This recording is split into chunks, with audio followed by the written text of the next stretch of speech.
On the 23rd of April 2006, a man stood on the street in Kyiv, which is the capital of Ukraine.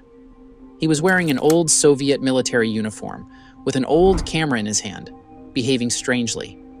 For starters, the outfit he was wearing was no longer accepted, and if you know a thing or two about Ukraine and Russia, you would know, even before the war started, there had always been heated tension between both countries. This is like a German wearing a swastika uniform and visiting Israel. That's a mob mentality riot waiting to happen. People were already giving the stares and uncomfortable looks, which in turn made this man uncomfortable, and he continued acting strangely. Luckily, the police were close by and saw this man. They met him and started asking him questions.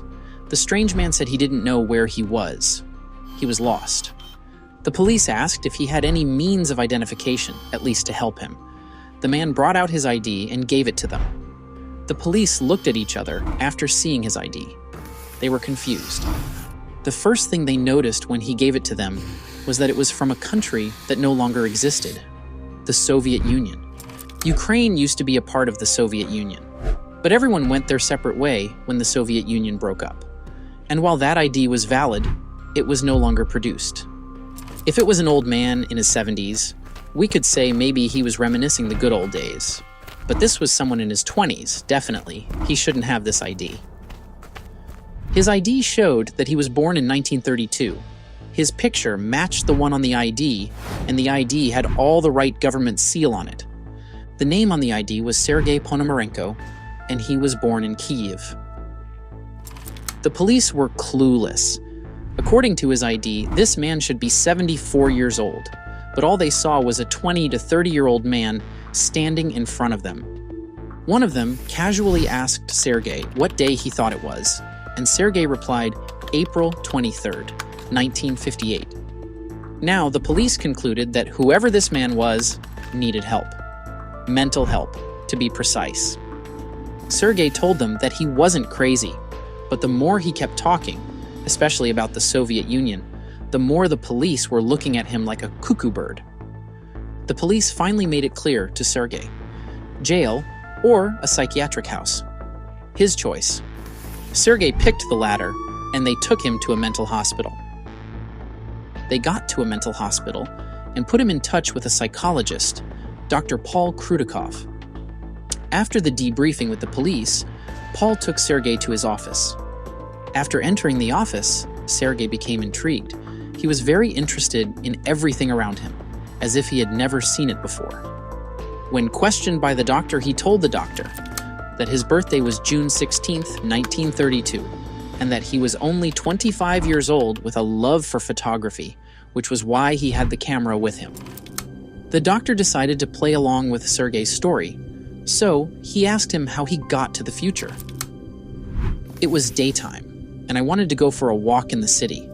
I took my camera, but when I left my house, I saw a strange object that had a bell shape, and it was very strange, and it was flying in a strange way. It is difficult to explain what I was seeing. It might be better to look at the photos from my camera. Seeing something that words can't describe, his natural reaction, as with everybody who owns a camera, was to take a picture of it. Right after taking the picture, he found himself on the streets of Kyiv City, but not the one he recognized. He didn't move an inch or anything, just removed his hands from the camera, and he found himself here. Dr. Paul took Sergei's camera and looked through it, as well as the images. He saw right away that the camera was an old, rare Yashimaflex.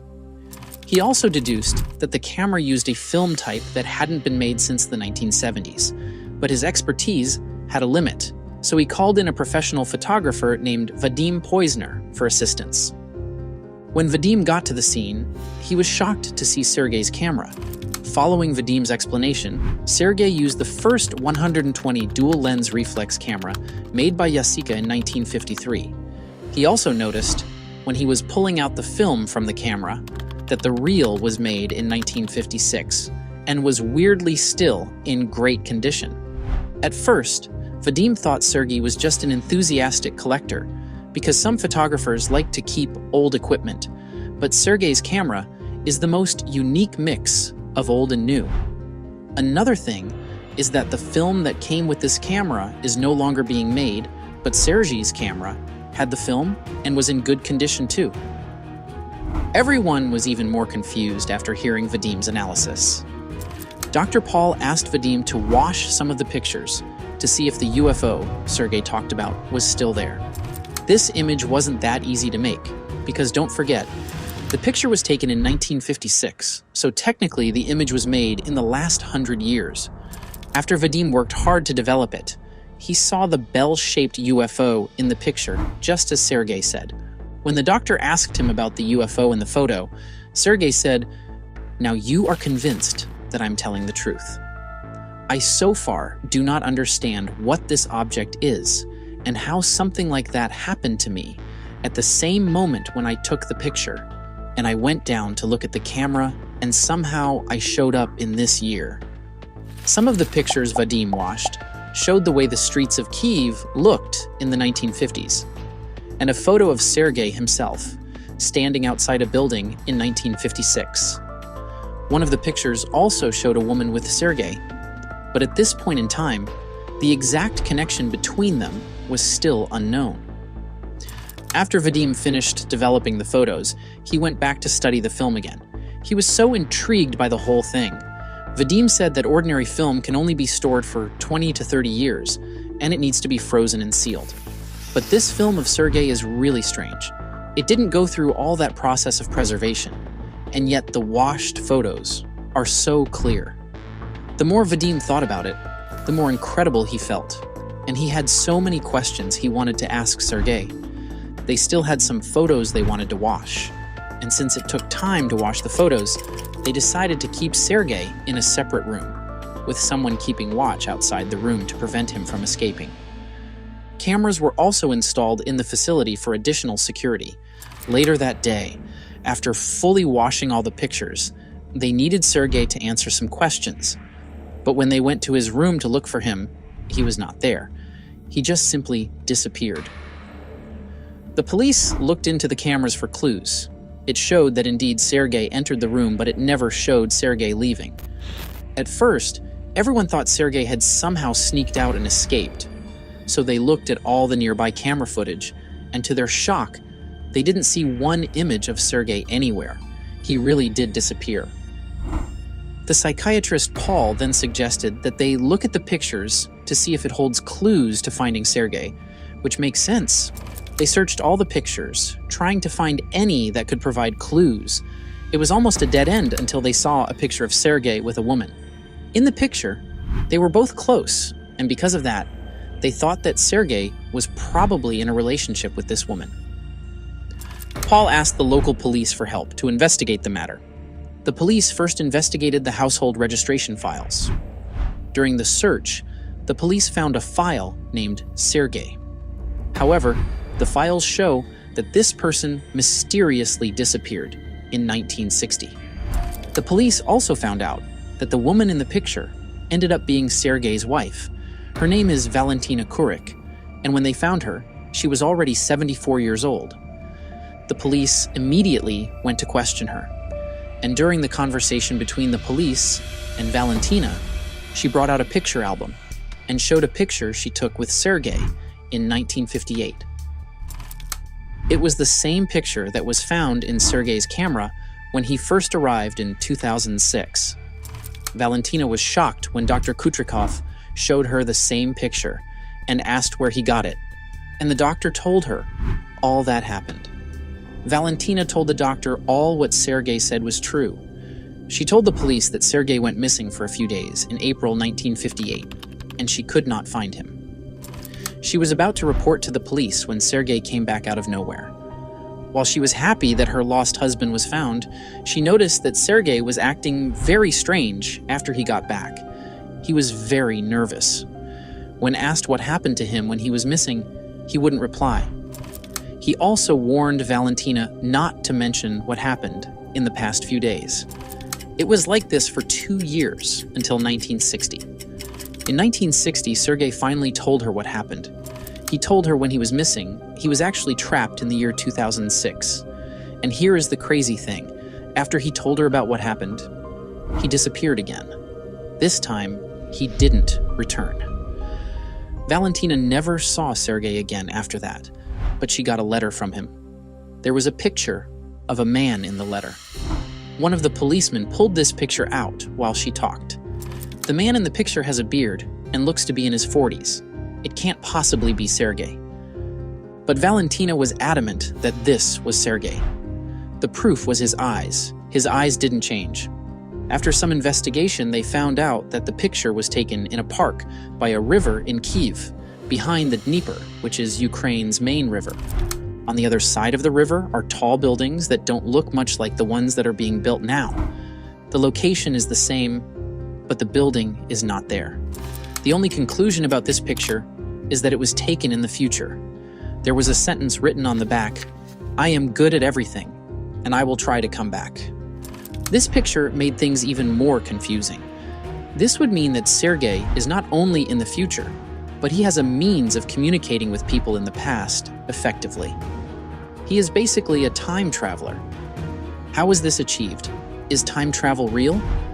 All kinds of questions we have concerning this case have not been answered. And since Ukrainian officials have not come forward to refute the rumors, we are left with more theories and questions. Now, despite what you might think about time travel, it does exist, and it's very possible to travel in time. In 1905, Einstein published his special theory of relativity. Einstein described how moving. Clocks tick more slowly than stationary ones. The faster you move, the slower time moves. So, if you want to go 100 years into the future, you take a spaceship that can go 99.9995% the speed of light, fly 50 light years away, turn around, and come back to Earth. It would have been 100 years, but because you were going so fast, it only took you a year. This idea has been shown to be true in real life. If you put a very accurate clock on an airplane and fly it in the same way that the Earth spins, that clock will be slightly behind the clocks on Earth when you land. That's special relativity at work. Every astronaut in space operates on a time that is 0.02 seconds into the future than the rest of the time here on Earth.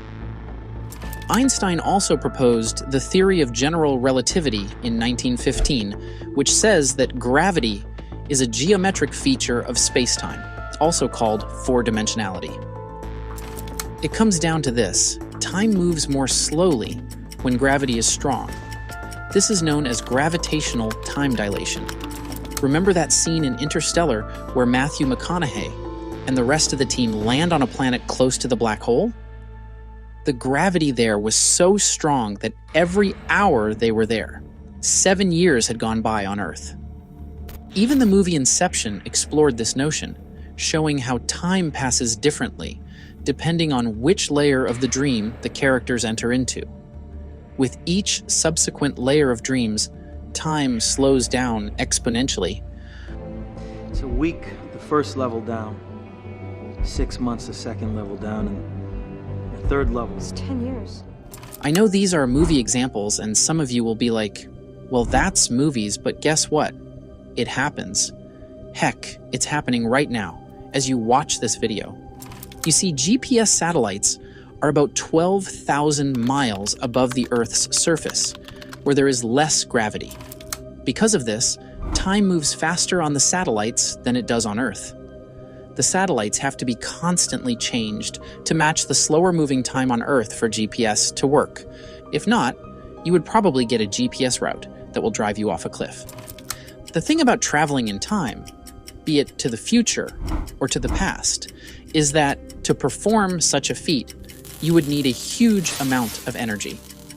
Think of the energy of a black hole or an exploding star. That huge. Currently, our civilization can't do this, but maybe, just maybe, a very advanced civilization could. Like the UFO Sergei saw.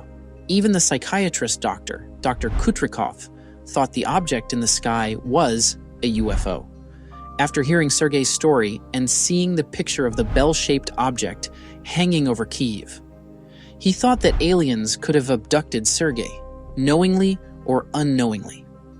The doctor also based this theory on Einstein's theory of relativity. Dr. Kutrikov wondered if Sergei had been abducted by aliens, sent to another galaxy at the speed of light, and then brought him back at the wrong time. And what could have felt like seconds to Sergei was, in fact, decades. This could be what happened to Sergei when he took a picture of the UFO. Did he somehow enter a wormhole or a tear in the fabric of space-time by just capturing the ship? The ship would definitely have the required energy to do that. But how and why was it just him? Was Sergei just a collateral damage that happened as the ship passed by? If he was, I could understand. But how did he go back to his time from 2006 without the help of the spaceship?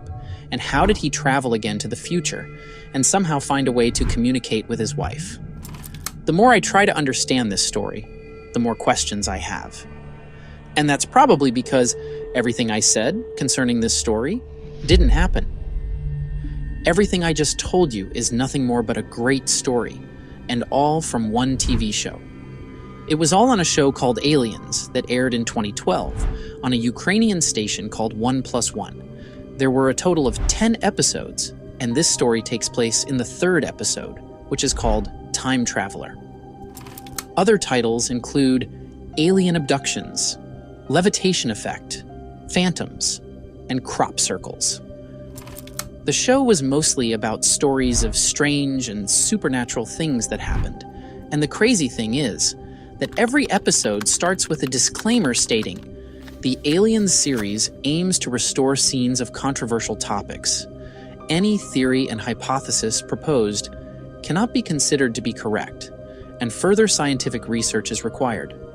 All scene restorations are based on the statements of witnesses. There is no conclusive evidence to prove the existence of aliens. Your opinion on this issue is up to you. In other words, the show itself says, any theory put forward cannot be taken as true. It also makes the point that these are scene restorations, which means that all of those pictures and videos of Sergei that you see on several websites about this story are actually recreations. Also, the picture of Sergei standing by the river in the park is fake. Once you zoom in and take a proper look at the picture, you can see that the tall buildings in the background were added with Photoshop. Some buildings are basically long-looking, and one can easily use Photoshop to scale them up and down. At first glance, it seems to be a high-rise building. Only a closer look will reveal the clumsy Photoshop trace. In such, we believe the building used in the image is the Empire State Building in New York. Next, the ID that looked original wasn't. It was fake. You can clearly see the differences in the ID. Sergei said in the video that he was born on June 17, 1932, but the date of birth on his Communist Youth League membership card shows that he was born in March 1932, which is different from what he said. Unless you are suffering from dementia, I don't see how you can easily forget your birth month. There are also a few pretty glaring details that are wrong in this episode. For example, the security camera footage displays the time as Tuesday, April 23, 2006. But if you check the calendar, you will see that April 23, 2006 was a Sunday. Every event about this story was made up, and the people in it are nothing more than actors. And as it spread across the country, many marketing accounts added to the story to make it more mysterious, which aroused everyone's attention and curiosity. According to search results on YouTube and other video sites, this video with the title Alien 3 has over 3.36 million views, and still counting. The video itself is just a deduction of rumors, and the entire video's content is full of loopholes that violate facts and lack persuasiveness.